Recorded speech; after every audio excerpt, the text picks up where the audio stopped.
Между тем, Якутский водоканал не будет производить перерасчет в период паводка. Об этом заявил сегодня заместитель генерального директора предприятия Эдуард Гордусенко на встрече с журналистами. По словам заместителя гендиректора, сегодня предприятие бросает все силы и средства на строительство водозабора. Конец стройки запланирован на май 2018 года. Сегодня началось строительство ковша. Что касается средств, из необходимых на сегодняшний день 4 миллиардов рублей есть 1,5 миллиарда. Между тем, качество воды уже сейчас не соответствует нормам. По заявлению Роспотребнадзора, на 9 мая по эргономическим показателям качество воды в 2 раза уступает нормативам. В период паводка эта разница может увеличиться в десятки раз.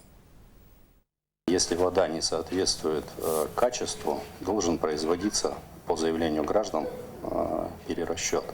Мы этот перерасчет не то что допустить не можем, да, мы вроде как бы и должны его делать по заявлениям граждан. Но на сегодняшний день возможности такой нету в принципе, потому что тот перерасчет, о котором сейчас идет речь, за тот период, о котором, если мы говорим о решении суда, это 132 миллиона рублей. Это очень большие деньги.